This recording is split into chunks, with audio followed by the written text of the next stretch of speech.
Aba, matindi pala talaga magalit itong si Madam Rowena Guanzon, mga kababayan. Mantakin ho ninyo. Nagwala po sa loob ng isang mall si Attorney Rowena Guanzon, mga kababayan. Pinagmumura niya po itong isang Chinese national, mga kababayan, na sa aking pagkakaintindi lang, doon sa sinabi nitong Chinese national kay Madam Rowena Guanzon, mga kababayan, ay maliwanag po na isang diskriminasyon at pambabastos po kay Attorney Rowena Guanzon. O eto po yung video.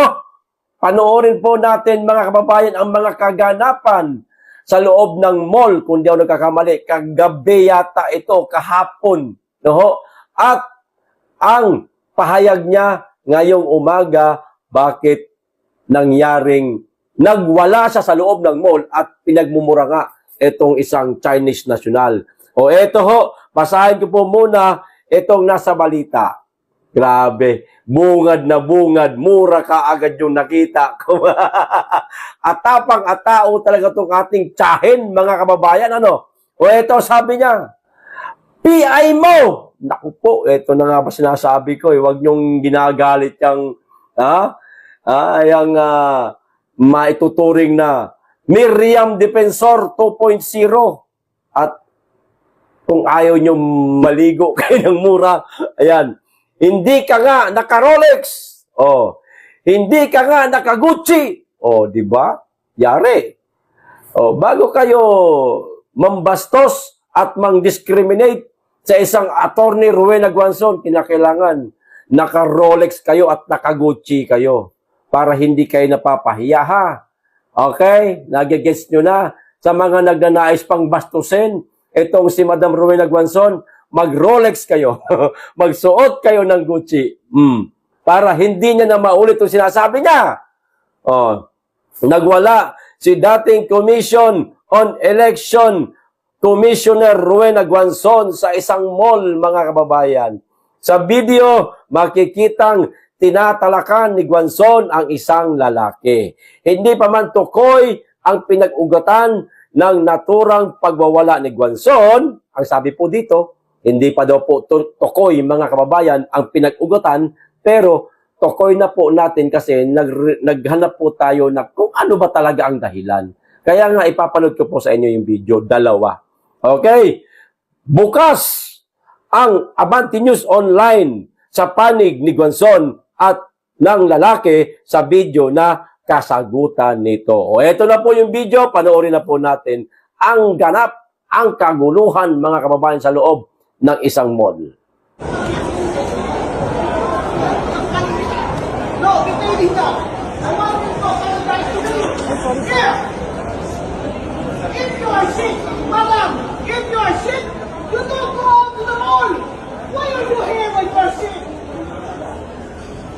Who is this man? Did you ask that question to me because of stupid? Ignoramus!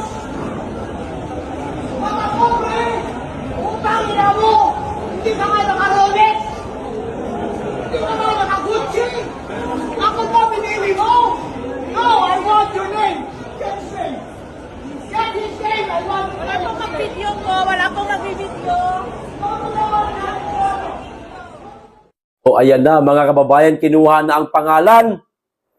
Gustong-gusto ni Madam Rowena Guanzon na kuhanin yung pangalan nung isang Chinese national na nambastos sa kanya. Aba, alam na, kapag nagkakuhaan ng pangalan, sigurado, demanda ang kahihinatnan nung lalaking Chinese national na yon, mga kababayan.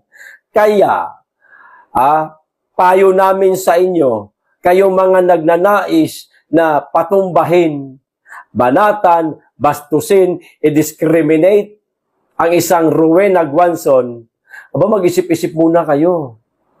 Kinakailangan meron kayong makikita niya mismo na meron kayong Ferrari sa labas ng mall na nakaparking. Yung ubod ng ganda, yung ubod ng mahal ng Ferrari, tapos yung Rolex mo, kinakailangan Pinakamahal sa lahat ng Rolex na relo. At may asawa, nakikita natin, di ba? Parang may asawa yata yung Chinese national. Huwag na kailangan yung mga bag nun, mga damit. Kailangan Gucci. O para, mag-aalangan siyang, murahin ka.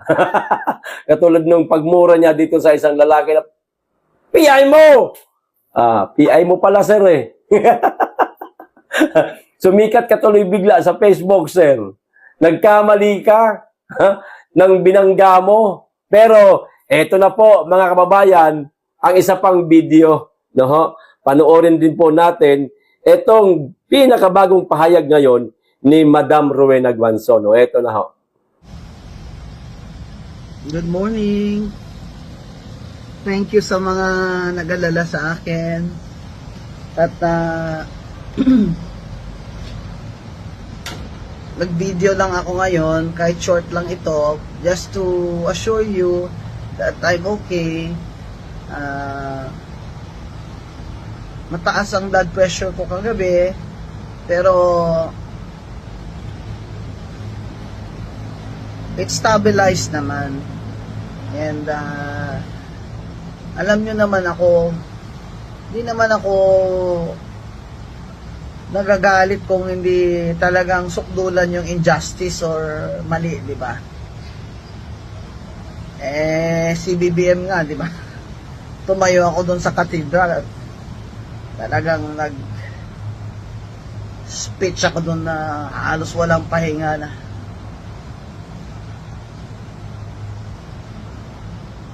Panat talaga. Ito, hindi naman pwedeng palampasin yun pag inaalipusta ka na. Dinidefend ko nga ibang tao pag ginaganon sila. Sarili ko pa kaya. Sabihan ba naman niya ako sa Rockwell Mall na you're coughing. You should leave the mall. You should stay at home. Ha? Doon yun nagsimula. Saka ang dami kong kilala doon sa Rockwell Mall. Nakapaligid doon yung mga residents doon. Kilala ko yan sila. Kilala nila ako. Isa pa nga sinabi pa siya sa akin nung tinuntahan ko siya, I'm sorry sir for the commotion. Sabi nga niya, Miss Guanzon, gumanon pa nga eh. Ibig sabihin, napahiya talaga ako doon sa ginawa ng taong yun. Sabihan ka ba naman? Don't you have money to buy a mask? Bawal pala sa kanya kahit umubo ka lang minsan. Kahit nasa public place ka, Rockwell Mall ka. Yung mga tao doon, they're very courteous, ha? They say hello to each other, familiar faces. Obviously, hindi siya taga doon. Later we found out na hindi talaga sila taga doon. Kasi nung nasa police station na sila, syempre may mga ID na sila. Nagreklamo po talaga ako sa police and filed the case for unjust fixation and grave oral defamation last night. Kahit gabing-gabi na I wasn't feeling well and I'm tired and I had no dinner. So I ate one mushroom pie and a bottle of water. But I'm okay now. I want to just to let you know that I'm okay. I'm just resting today. Ako tomorrow out of town pa ako to give a speech to the Philippine Institute of Certified Public Accountants. And please watch my video in PGMN, Peanut Gallery Media Network, and subscribe to my YouTube, Queen of Bardagulan. Kasi those are, yun sa YouTube ko po, I will post my full video telling you what happened. Kasi many people naman na kontra sa akin, they're taking advantage of this to malign me. Pinapaalala ko lang po sa tumuha ng video, na bawal po talaga sa batas yun, kaya pinagbabawal yun sa Rockwell Mall. You have violated my right to privacy and that is a criminal offense. Kaya, sana po, pag nakita nyo yung video ko later, maybe later this afternoon, ay mas makita nyo yung buong katotohanan and story, and you can comment and if you like to defend me in any Facebook post. Thank you very much. I'm okay. I'll just rest today. I'll stay home and rest today. I'm monitoring my blood pressure the whole day, but I'm feeling okay. Thank you. Thank you very much to all those of you who are concerned for me and supporting me and who love me. Thank you.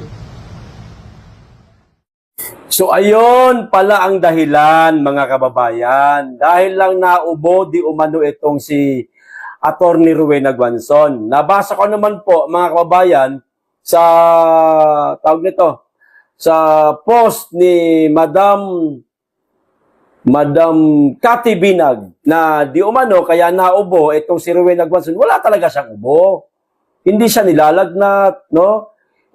Kasi baka mamaya akala nung isang Chinese national na yon, yung lalaki na yon, kaya inuubo si Madam Rowena Guanzon, meron siyang dalang virus. Walang ganun, wala po, hindi. Kumain lang di umano siya ng maanghang, ayan, sa madaling salita, o kaya siya naubo, nasa midbaga, ganun lang, tapos pinagsabihan na siya, ba, kapag ka may ubo ka, hindi ka dapat nagpupunta sa isang mall. Ayan. Mas mabuting manahimik ka sa bahay mo, syempre. Medyo pagod na daw si Madam Rowena Guanzon, mga kababayan, wala pang matinong hapunan, mushroom pie lang ang kinain, tapos tubig, ayun, naginit ang ulo. Nakatikim ng mura si si Chinese national, mga kababayan. Akala niya siguro, ganun-ganun lang ang isang Rowena Guanzon kung bastusin o i-discriminate, malamang baka hindi nun alam na isa siyang abogada. No? O di kaya naman, maaaring alam niyang abogada si Rowena Guanzon kasi kilala nga ito, mga kababayan, baka mga kakamping ito, baka mga kakamping, o di kaya kaibigan ng kakamping, mga kababayan na aminado. Alam natin yan na meron na pong mga kakamping na hindi na nagugustuhan ang mga sinasabi nitong si Madam Rowena Guanzon, lalo na ipinagtatanggol niya minsan ng mga Duterte, si BP Inday Sara, na hindi kayang gawin ng mga kakamping. Kasi kung hindi tayo nagkakamali, itong mga kakamping na to, itong mga dilawan na ito, takot na takot yan sila na mabalik sa pwesto ang mga Duterte. O malay lang naman natin, baka merong isang kakamping na kaibigan yung lalaki na yon, yung nambastos kay Madam Rowena Guanzon, at nung naaktuhan, si Rowena Guanzon na naglalakad sa loob ng mall at naghanap ng butas para punain, banatan, yun nga, naubo.